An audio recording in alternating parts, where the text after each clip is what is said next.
In the last episode of Paperhats Season 4, we started building up the walls and marking the paths at the main base. We also built an automated storage system for the iron farm at spawn, and we showcased the newly built Enderman farm for the server in the end. In this episode, I plan to make a big push to finish the interior walls as far as stacking up the stone bricks, placing some of the quartz, and starting to get some of those finer details worked out. But before we get carried away placing a whole bunch of blocks, welcome into the wonderful world of Everbloom. I'm Dr. Jankovic, and this is episode 12. Flying around like this, you can see the project before us here, and today what I want to do is focus on these inner walls here. This means we're going to stack them all the way up to about 10 to 12 blocks, whatever looks best, and we're also going to start spacing out some of the quartz blocks that's going to go in between. I'm not confident I have enough quartz, however, throughout the video there's going to be times where I'm just off camera, so I can go to the villager trading hall, start trading for some quartz, and hopefully get enough by the end of the episode.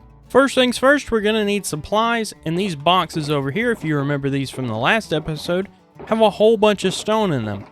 This is definitely enough for the inner walls. I don't know that this is enough to finish the entire base, but we're not worried about that today. Again, we're just worried about the inner walls for now. So let's collect up all these shulker boxes, let's block off a couple hours of our time, and let's get to placing.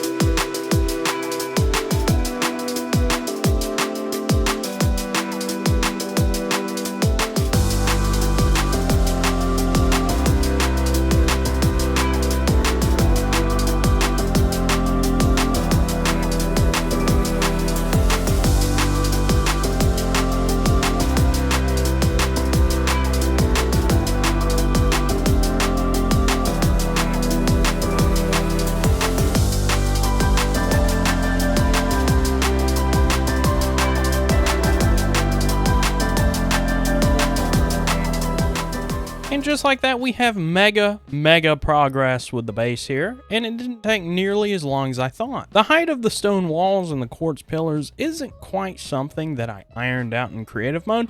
I thought this would be a good survival challenge for me to help myself learn how to measure things better and more efficiently, and it turned out pretty well. Now, I will admit, I didn't do it all alone. I did get some help with my good friend Lightmatica. So now I'm in free cam to demonstrate how I did this here. And I started with this pillar here on the flat wall where one door is going to be. Now, if we go to the right, you'll see that there is another flat wall. Now, there's not going to be a door here, but this is a flat wall.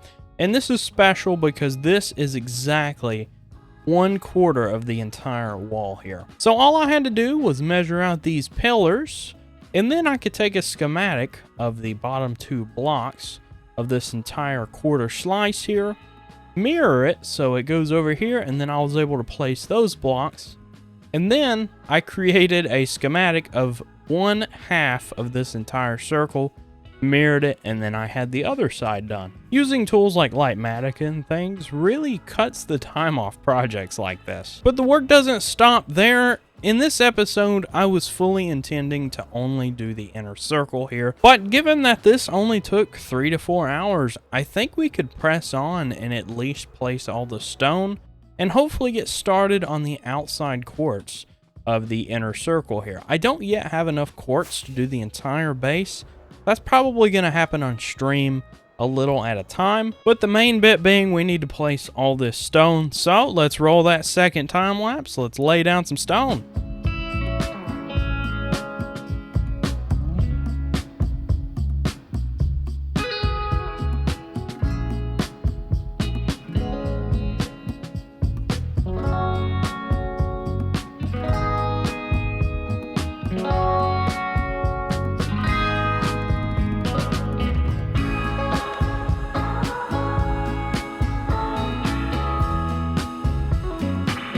That was a little more of an impressive time lapse, if I do say so myself.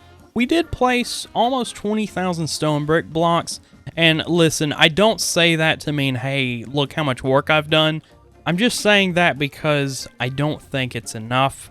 And we're going to have to place a few more here, so be prepared for a third time lapse of sorts. When I had the inner walls here done, it definitely looked big enough. I stood in the doorway, I measured it with my crosshair, and it looked pretty normal when we just had this one ring. However, building out all the other walls, it looked a little bit short to me, so I loaded up the Oblivion game once again and just compared things. And yeah, these walls in the game go almost up to about the same height as this. Maybe 5 or 6 blocks lower if we were going to translate that distance into blocks. So that's what I've done over here. I've put a little bit of a pillar here, and I think we can get away with this. And remember, once we get that up there flat, we're going to have to put a few decorations up on the wall, like almost little spikes. So that's going to make up for the extra distance, and I think it'll look a little bit better. And if you're wondering, yes, we did use all these stone bricks that I had saved up for this part of the wall. Almost 10 shulker boxes worth, but I have done a ton of mining since then. And I have 11 more shulker boxes here that we can place down. So I think we're going to end up with more than enough, but we're going to need a lot more stone bricks throughout the builds to build all the buildings and put towards other projects, of course. So always good to have extra. And as a side note, I've been getting all my stone from down here. And as a side note, I mentioned this in the last episode, but this is where I've been getting all my stone. It looks a little bit emptier now. There are some weird dirt formations here. I just don't need the dirt right now, so I'm going to keep those there until I do need it. But yeah, this is getting cleared out here. So yeah, give me some ideas down in the comments of what we should do with this. Now, in the game, there are like sewers and secret tunnels down under this. I don't know if I want to spend that much time planning all that and giving a purpose to each tunnel. But down here, we can do like farms. Maybe we could do 1 or 2 secret exits or something like that. Maybe prisons. Possibilities are endless. But instead of giving myself more and more work, let's get the project at hand done.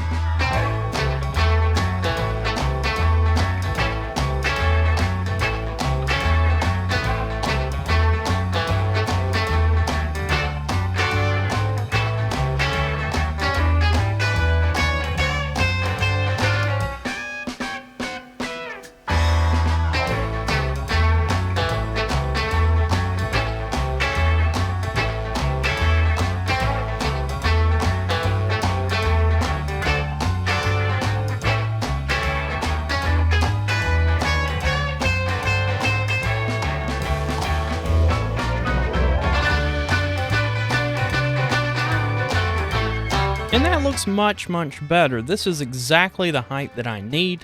And obviously, it'll be a little bit higher once we get the decorations on top of the wall. And even walking out of the main tower here, you can see that these walls actually look like walls that would defend against something. So they look very, very grand. I like them. I'm a little intimidated on how much work it's going to be to get these quartz pillars looking nice, because we do need to add some arches. We need to add some details to the bottom. It's still pretty early on in the season of Paperhat Season 4, so it's going to be a fun journey making this look perfect. But unfortunately, at this point, I am all out of stone, and we've placed so many blocks this episode, I don't really want to bore you guys with more block placing. So off camera, I will be doing a whole bunch of stone collecting, all that good stuff, and maybe off camera, I'll place those blocks, or you might see a short bonus time lapse in the next episode. But I want to switch gears for a second. There is something I have been working on behind the scenes. It's a build contest. Mr. Gold is hosting a build competition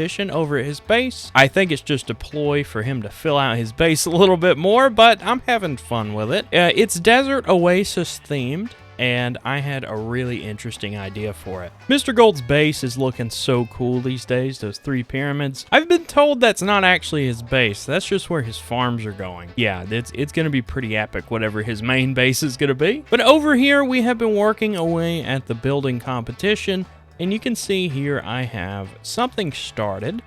I started with a grass plot, and then I filled it in with some moss texturing, just to give it a little bit more life, a little bit more color.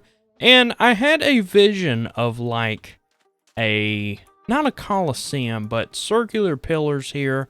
It's going to have a really nice top on it, and in the middle we have a shrine to a creeper. Now, this is all going to have foliage around it. It's going to have all the green bits and everything. And on the inside, it's going to be a nice stone path, all textured nice. It's very much in its infancy. But we use Lightmatica so much on the channel here, I wanted to make this small build freehand and just see what I could pull off and play around with the textures and things. And I've had a lot of fun lately. I had the intention to save this build for the next episode, make a whole episode about the build competition over here, but honestly, while this is a pretty large plot for a build competition, it's not that big of a build itself, so I don't think I can make it into a full video, to be honest with you, at least an interesting one. So I went ahead and started on this project on stream, and I think we should go ahead and finish this out. There's not a whole lot of work we need to get done, but there are some azalea trees, some other things that we need to put around, some foliage, and just make it look nice. I've got a whole bunch of supplies over here already. Let me see what I can come up with. First things first, we need to sort out the middle path here.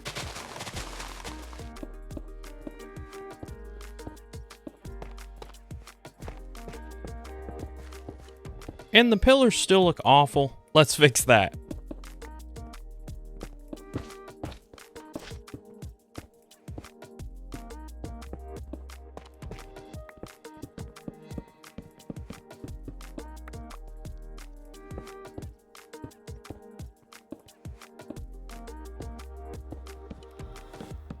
And we are nearly there. You can see behind me, it's getting more and more detailed by the minute. And we even have a fancy rock over here. The only thing we're lacking are these things, the leafy bits. We need to hang them down from the arches and get some on the ground here, maybe along the pillars. I have collected a few stacks of leaves. I'm not sure that'll be enough, but we do have azalea bushes that we can grow into trees and collect the leaves a little more. Let's get it done. And look at that build right there. I love it. It's really amazing what a few leaves can do to a build, just to break up the repetitiveness of it and give it a little bit more life and a new color as well. And I initially thought I would put some greenery on the creeper itself, but you know what? I think it looks fine because it is sort of a monument. Somebody would try to keep that clean at least for a while, so maybe there's no greenery on that. I also added some lights under these carpets here, so nothing can spawn here. I think everything is spawn proofed out here as well due to these candles. I think we're all good to go. I think this is our finished submission. And if you're wondering about this mess over here, I've got a plan for that too. Unfortunately, that is all the time I have left for this video. If I end the video now, I do not have to clean that up. So guys, thank you so much for watching. If you liked what you see, do hit the like button, subscribe, all that YouTube stuff. Thanks so much for being here, and I will see you for episode 13 of Paperhats Season 4.